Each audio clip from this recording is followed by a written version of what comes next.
The door was locked from the inside. No signs of struggle. No witnesses.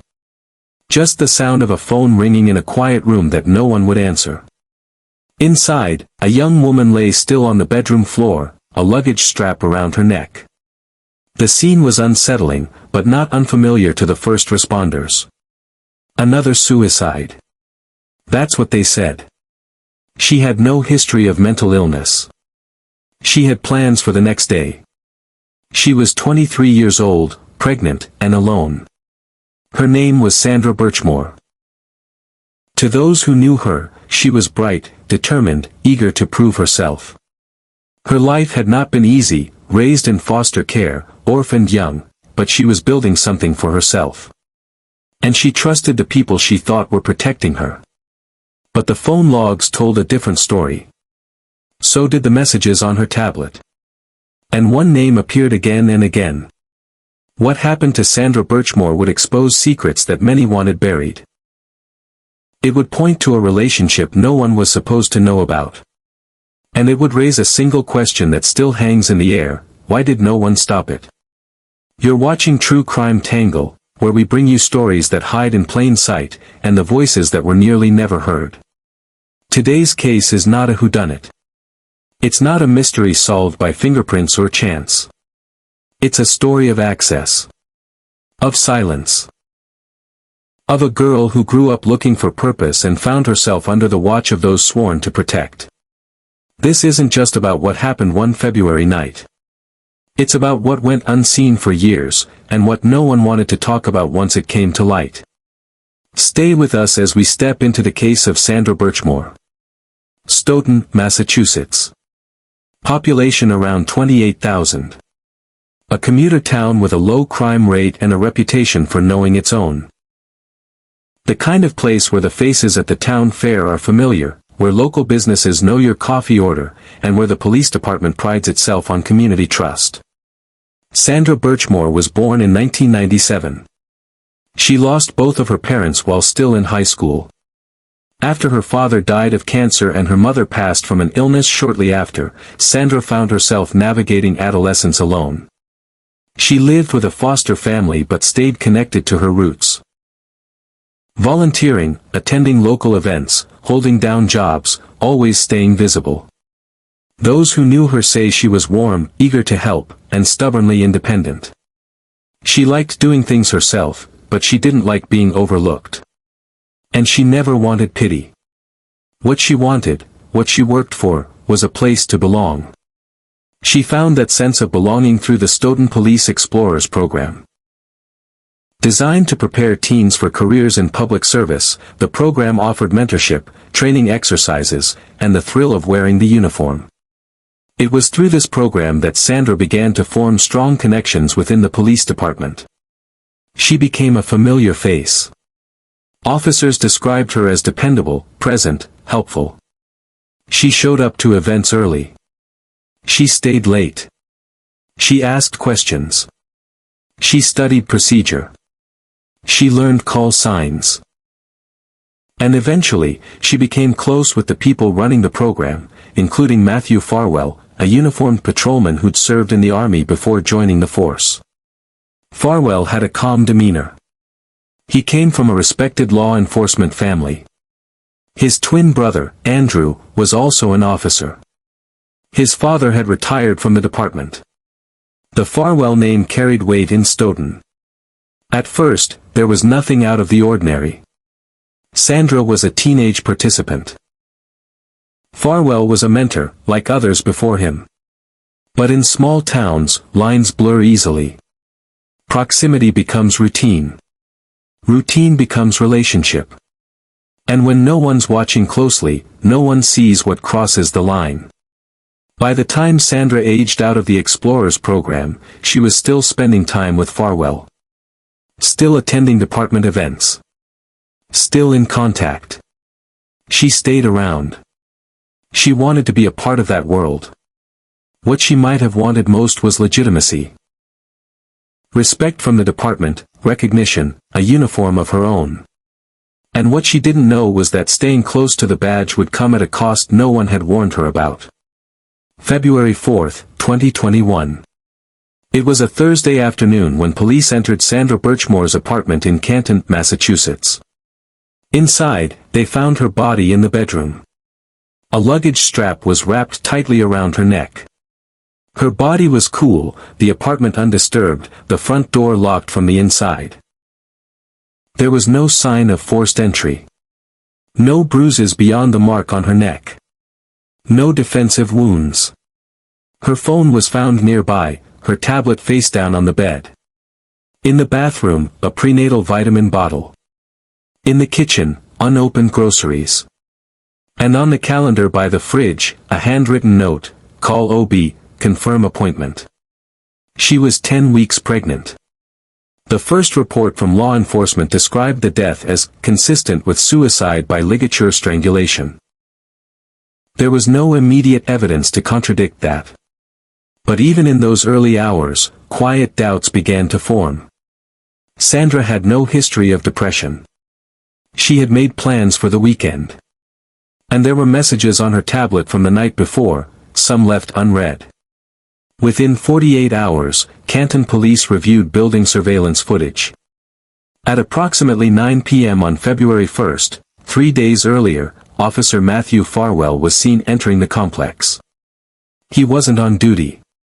He was off the clock. He parked in the back lot and entered alone. At 9:28 p.m., the same footage shows him leaving. The total time he spent inside, 28 minutes. He made no calls to 911. He did not report seeing Sandra in distress. He would later tell investigators that the visit was casual. That they had talked. That he left while she was alive. There were no witnesses to that conversation. No audio inside the building. No third party to verify who said what. But Sandra had spoken to someone earlier that day. A close friend would later recall a phone call. Sandra had seemed tired, but upbeat. She said she was thinking of posting about her pregnancy. She mentioned she wanted to make things official. In the days leading up to her death, she had reached out to several friends and relatives. Nothing in her tone, they said, suggested despair. She talked about the baby. She joked about cravings. She texted Farwell, sometimes casually, sometimes emotionally. On her tablet, there was a draft of a message she never sent. It read, "I'm done waiting. If you won't tell them, I will." The official cause of death was strangulation. But the context was unusual. Self-strangulation using a luggage strap, according to forensic experts, is rare and difficult to sustain without assistance or mechanical force. And yet, the strap had no fingerprints. No DNA but her own. The ligature was tight, the knot complex. Her phone history stopped around 8:45 p.m. There were no notes left behind. No explanation. Just a young woman, newly pregnant, alone in her apartment, with the last confirmed visitor being a police officer who had known her since she was a teenager. From that moment on, Sandra Birchmore's death stopped looking like a tragedy, and started looking like a question no one wanted to answer.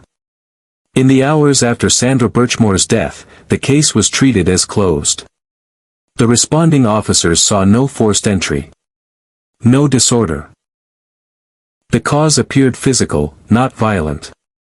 There was no urgent cause for alarm, at least not officially. But the facts didn't rest easy. Her pregnancy. Her connections to local law enforcement. And then, Farwell's name.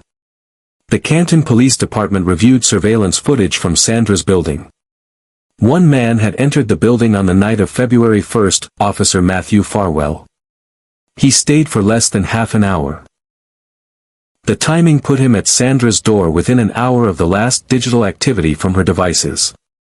Still, no public alarm was raised. No arrest.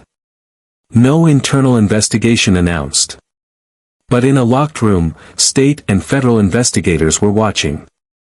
The Massachusetts Attorney General's office had taken interest. So had the FBI. They requested Sandra's electronics, her tablet, her phone, her cloud data.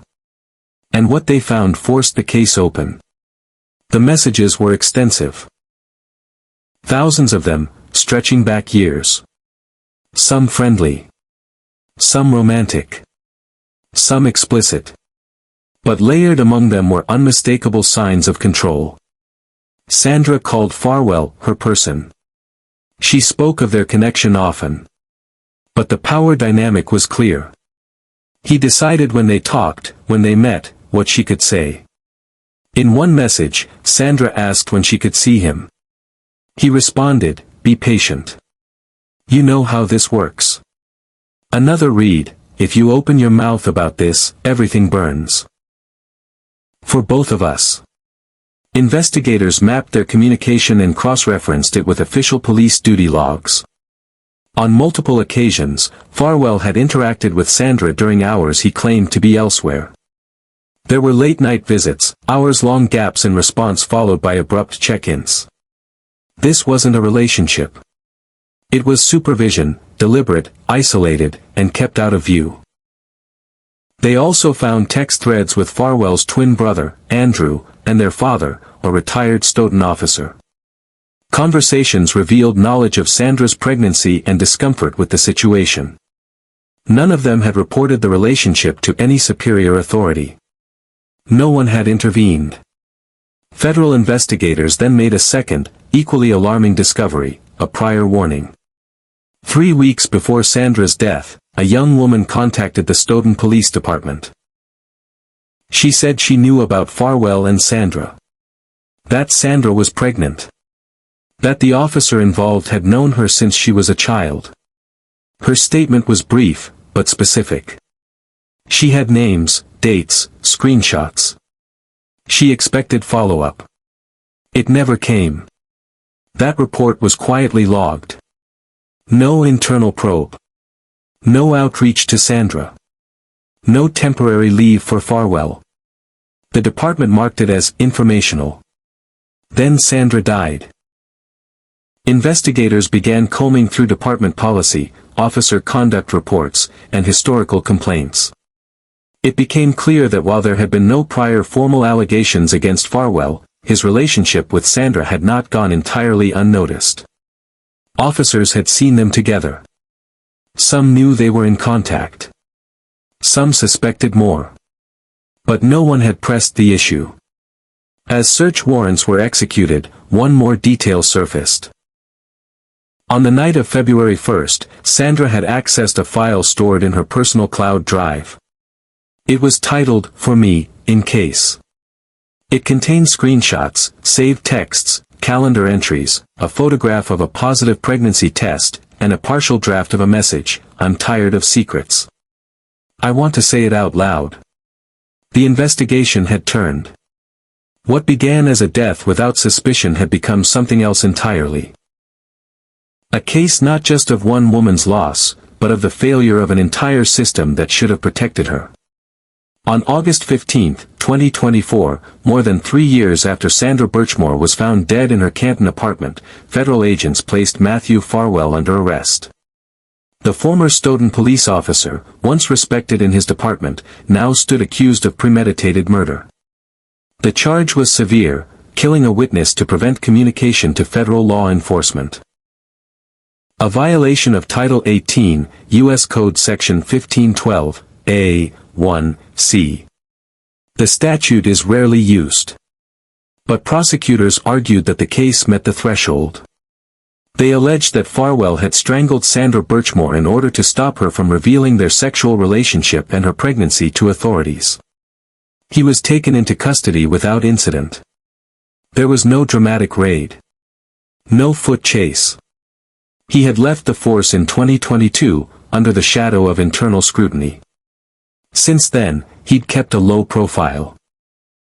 But the investigation had not forgotten him. Inside the courtroom, the case was laid out in fragments. The indictment referenced text messages, digital files, and GPS records. Prosecutors stated that Farwell had first engaged Sandra sexually when she was just 15, while he was 27. That the relationship had continued, off and on, for years. And that it resumed again in 2020, shortly before Sandra became pregnant. In one message recovered from Sandra's tablet, she appeared hopeful. "I want this baby," she wrote. In another, she seemed anxious. "You said if anyone ever found out, you'd lose everything. I guess that includes me too." These words would be entered into evidence. In court, Farwell wore a dark suit. His hands stayed folded at the defense table. He pleaded not guilty. His attorneys told reporters that Sandra's death was a tragedy, but not a crime. That their relationship, while inappropriate, had not been coercive. And that no forensic evidence linked Farwell to the act of strangulation. The prosecution disagreed. They painted a picture of a man who feared disgrace and exposure. Who, they said, knew that Sandra's pregnancy, and her intent to speak publicly, would unravel his life. And who, on the night of February 1st, visited her apartment one final time. The court was shown the building surveillance footage, Farwell arriving alone. No phone call made. No text sent afterward. No alibi between 9:00 and 9:28 p.m. When he left, Sandra's phone would never be used again. They pointed to the complexity of the ligature knot, the absence of DNA on the luggage strap, and the apparent lack of effort to intervene or summon help. They called it not just a killing, but a cover-up. An attempt to disguise a murder as a suicide, knowing the narrative might go unchallenged. The judge denied bail, citing the seriousness of the charges. Farwell was remanded to federal custody, pending trial. Behind closed doors, Sandra's family listened silently. They had waited years to hear the word murder spoken aloud in court. Now, it had been said under oath. The court set the next hearing for later in the year. Outside, protesters held signs demanding accountability from the Stoughton Police Department. Others left flowers at the steps of the courthouse, marked with a photo of Sandra smiling in a police explorer uniform. She had once dreamed of becoming an officer herself. Now, her name was etched into the record of a federal criminal case. And her story, long buried under official silence, was being heard in full, for the very first time. Sandra's death sparked outrage and demands for justice. Her family filed a wrongful death lawsuit, and the case highlighted systemic failures within the police department. The community continues to grapple with the betrayal and loss. In the wake of Sandra Birchmore's death, her family sought accountability through the legal system. In December 2022, they filed a wrongful death lawsuit against Matthew Farwell, his twin brother William Farwell, and their former supervisor Robert Devine. The lawsuit alleged that all three men had sexually abused Sandra, beginning when she was a minor in the Stoughton Police Explorers program. It also accused the town of Stoughton and its police department of negligent hiring and supervision, contributing to Sandra's emotional distress and eventual death. The lawsuit brought to light disturbing details about the conduct of the officers involved. Internal investigations revealed that both Farwell brothers and Devine had inappropriate relationships with Sandra. William Farwell admitted to a sexual relationship with her, and Devine, who oversaw the Explorers program, was also implicated.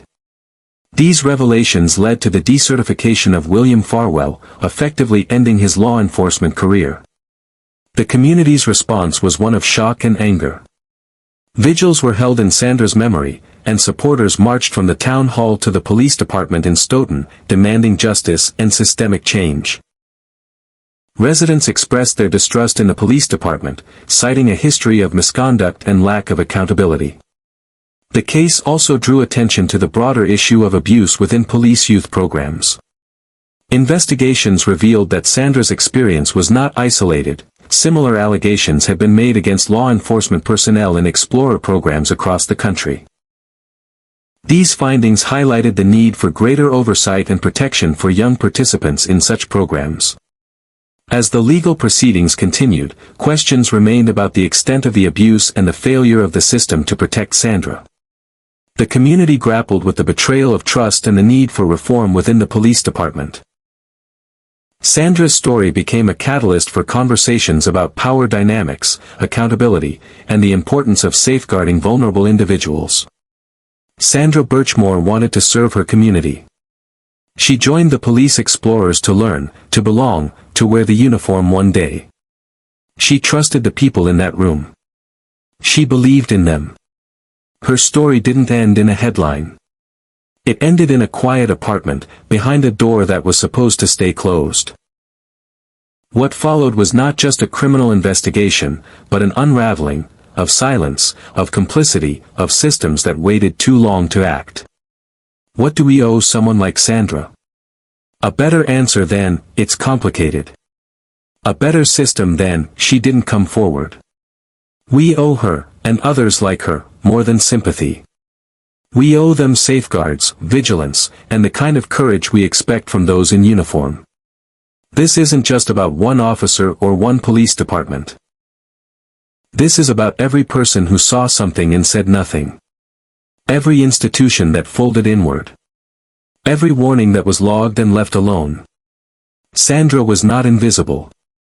She left behind a story, fragmented, encrypted, nearly erased. But it was there. It spoke through her messages, her calendar reminders, the baby she never got to hold. We can't ask her what justice looks like. But we can ask ourselves whether it's been done. This is True Crime Tangle. If this story moved you, let us know what justice means to you in the comments. And subscribe for more investigations into the cases that refuse to be forgotten.